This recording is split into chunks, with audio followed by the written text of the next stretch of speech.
That's what it's going to look like when we get it finished. This is what it looks like now. Okay, so remember that we've made our box mold and we've got our first 3 rows on. And we have our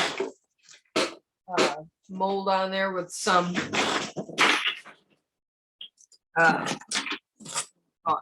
rubber bands and some lark heads.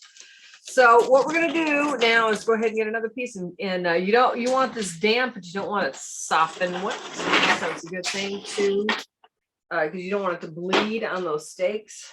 The thing about variegated reed, and especially turquoise, you get vibrant color and it's beautiful and wonderful. But for some reason, turquoise tends to bleed. So we want to be aware of that as we weave this up. So we want this snug as we're weaving.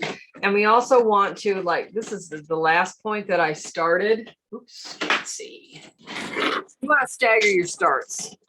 Okay. So this was the last one that I started with. You can't really see that, but so I'm going to come over here. Now I'm going to assume that you guys have not done twill before. And so I'm going to talk about doing twill. And I can see right now that that 3rd row is off. So let's talk about being off on your weave. When you look at twill, it should be over 2, and then it bypasses 1 stake and goes over 2 again. Now this is a 2-2 twill, which means you're going over 2 and under 2, right? So if this row was correct, it would be over these 2. So somewhere I've made an error and I didn't catch it. But if you look over on this side, you'll see that this is right. So somewhere around here, I've got to screw up. So let me go find out where that is. It's real easy once you start looking at twill to see, oh, that steps up, that steps up, this steps up, that steps up. Usually if you got an error, it's on, oh, here's the error. I've lost a stake. Good, well, I can show you how to put a stake in. How's that? And that's where my error is. So we're going to do like 15 rows of this. And it doesn't matter where you start. One thing that does happen is these tend to shift around. So we want to make sure that they're straight up and down. And we'll just move them as we go. So this is just a 2-2 twill. And you can see that while this really works well to hold that in place, it does get in the way of your weaver. And it won't be long before we just take that off and it'll stay on. Okay, so I'm straightening up my stakes as I go. And I'm doing a 2-2 twill. And I think we're going to do this for about 15 rows.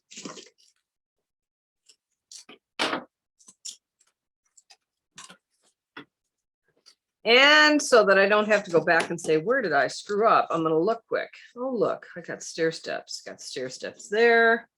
And I got stair steps here. So we're good to go. Like I say, if you have a screw up, it usually happens on the corner. Not always. Losing stakes still will do it too. That is odd. That doesn't usually happen. But when you start a basket and let it sit, like on this one, and then come back to it, things tend to loosen up if you haven't gone too far on it. So that's the story with that one, and we're sticking to it. So once again, this guy's in my way, so I'm just gonna move him out of the way. And I'm using that box mold as a means to keep my shape, the integrity of my shape together. So I don't want it super tight on there, but I also don't want it super loose. So here's where your clips come in, just holding that down on this side so you can go around to the other side. So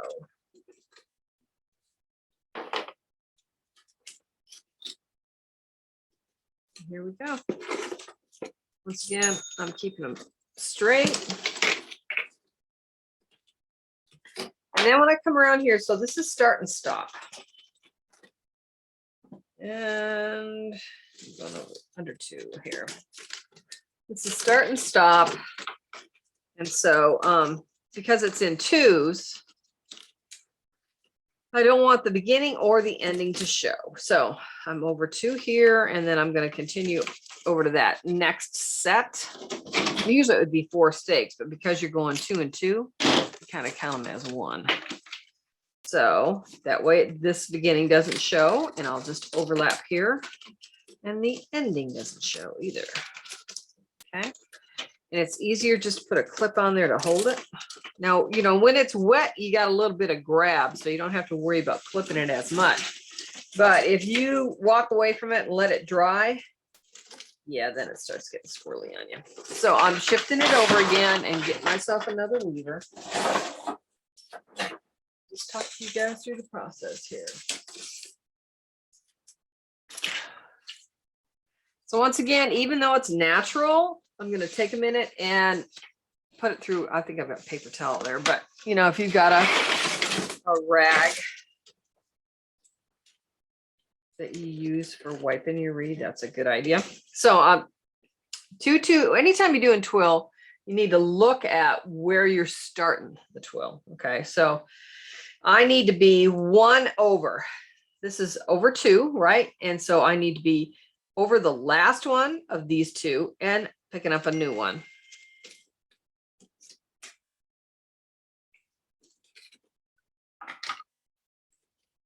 And once again, I'm over 2, under 2.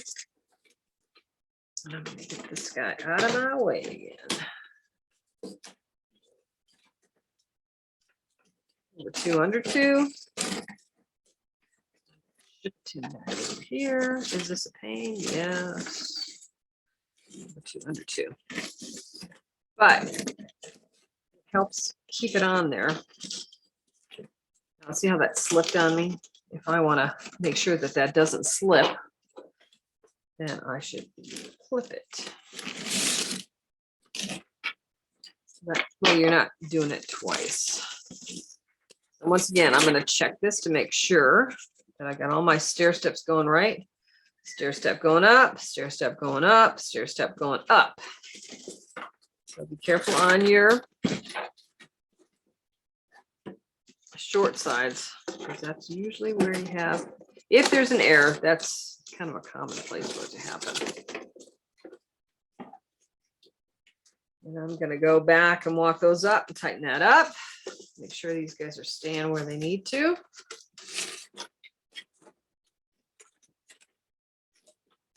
And around we go.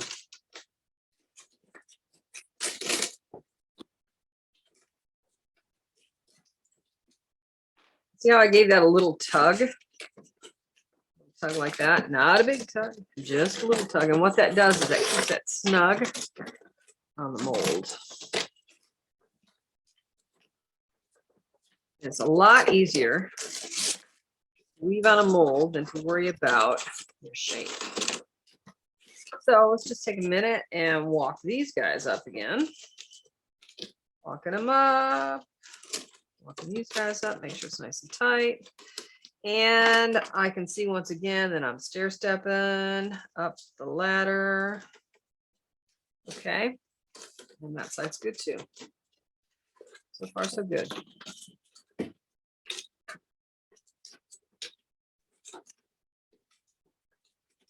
how that is. Okay. So what I've got here is that corner of the box. Just kind of grab that weaver a little bit and squished it down. So I'll fix that.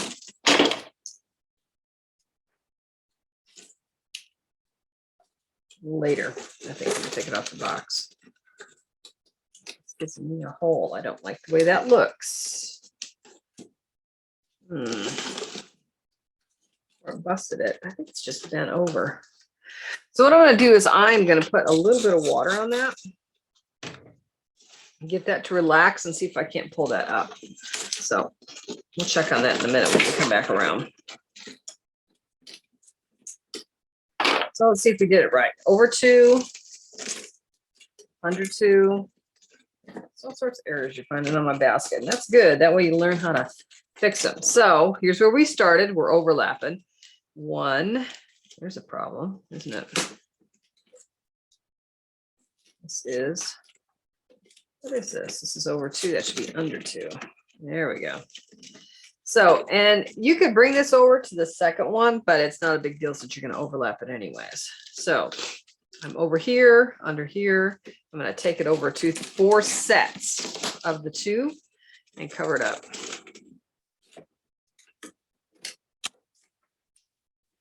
So that's going to be underneath that one. So I will take my scissors and cut right there.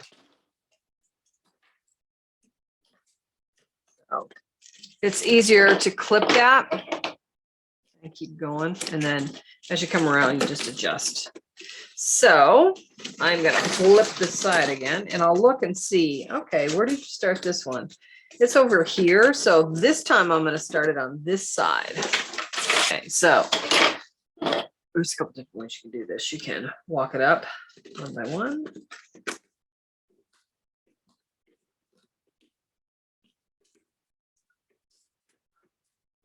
Or you can do that. Sometimes if it's not twill, what I can do is do 2 at once, but not today, I don't think. So I'll go around and tighten this all up. You know, it doesn't look like it's a whole bunch, but it kind of grows. I mean, how's that? So it might be just a little bit, but then when you walk it all the way through, you find out, hey, that was 1/4 of an inch. I tightened it up.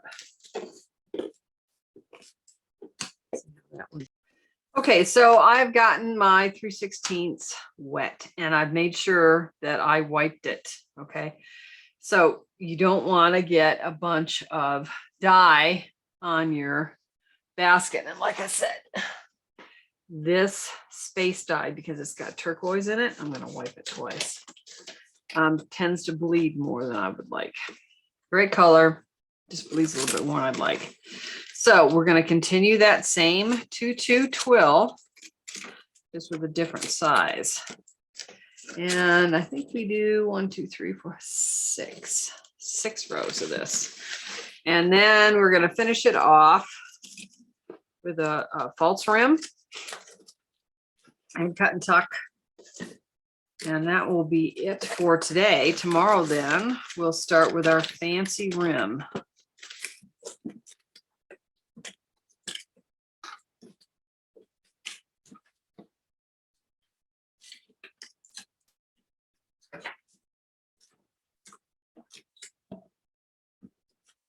So again, I'm giving those corners a little bit of memory. And it's the same exact thing as before. 1, 2, 3, 4. I don't want the beginning or the end to show. If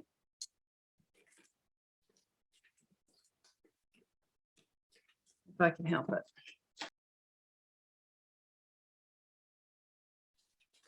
So I've got I'm going to throw my rim row in here to soak for just a minute. And what I want to show you is this new cool handle here. So this is an adjustable handle. You can make it longer with the slides here or shortens up, whatever you need. Okay. So and this swivels, it clips, but it swivels. But what we're going to be doing is we are going to thread our false rim for that guy. How cool is that, huh? And we got to do it on 2 sides, right? That swivels. So we have threads hanging there. Let's get rid of the threads. Now, this is not the same. Make sure I don't put this on wrong. Design as what was on the original basket, but as in so many cases, it was out of stock.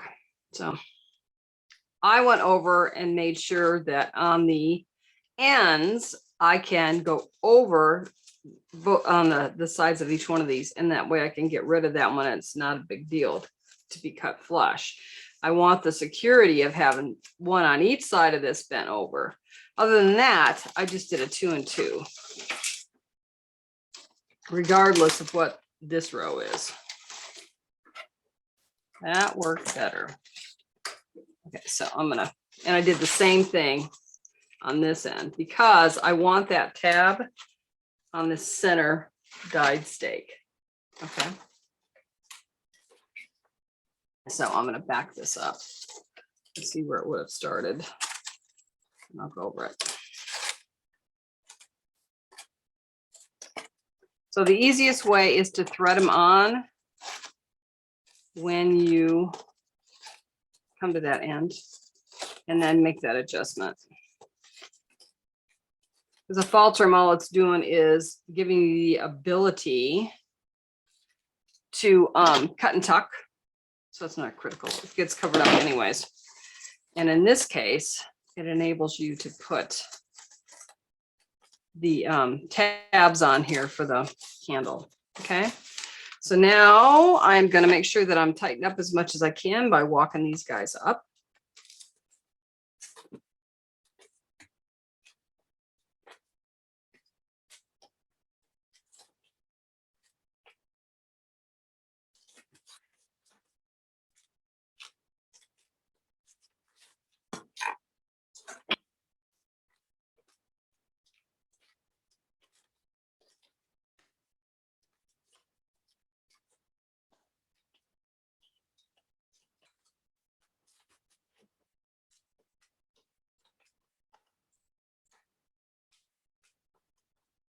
All right, now what I'm going to do is ones on the outside are going to get sprayed.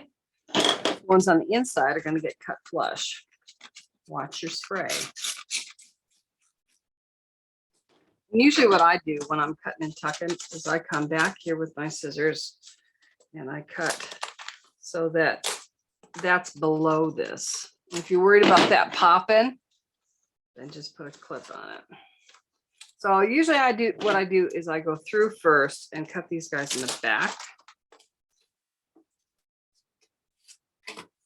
You only have one there, but that's all right. I say it's just the critical thing is that you have one on each side of these.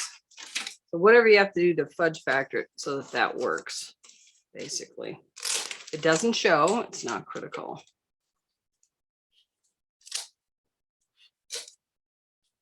So that's kind of bouncing up on me. So I'm going to put that on there while I continue around here.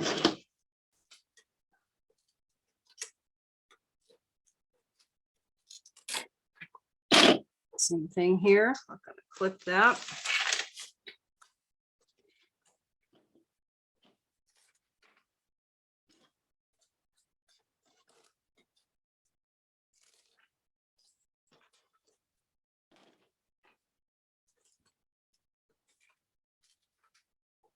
Another one of those fudge factors. That's fine. Doesn't have to be too behind. Remember that all this does basically is holds the weave down. So it's not going anywhere. So it's all good in the hood. Okay, so I got one more clip here to hold that down. So now I'll spray it and cut and tuck them. And that over. Oh, that did that real nice. And then I like to put a point on them.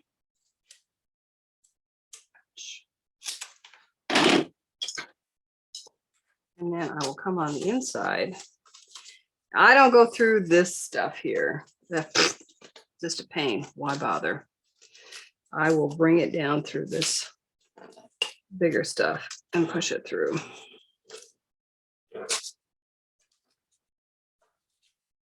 Okay. Same with this.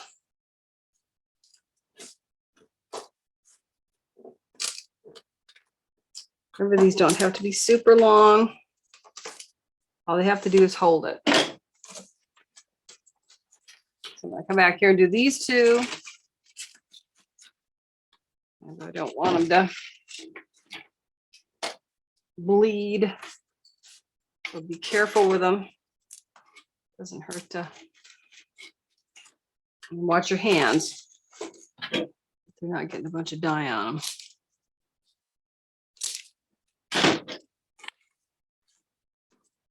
Once again, don't mess with the little guys. They're a pain.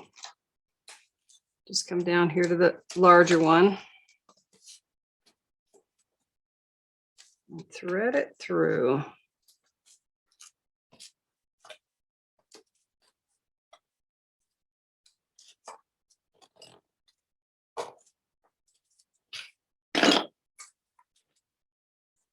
And then if you get a little piece like that hanging up, I just trim that. Okay, make sure you get them wet before you do this. I'm gonna go all the way around and do this. And then tomorrow we will talk about getting the rim on, and we will also talk about doing the fancy twill on the rim, and we will be done. So, hey, it's Jill. Don't forget to give us a thumbs up and like our videos and subscribe. That way you're always updated on anything basket related that we have on our Jill Choate Basketry channel. You won't miss a thing. Please like us and subscribe. See you next time.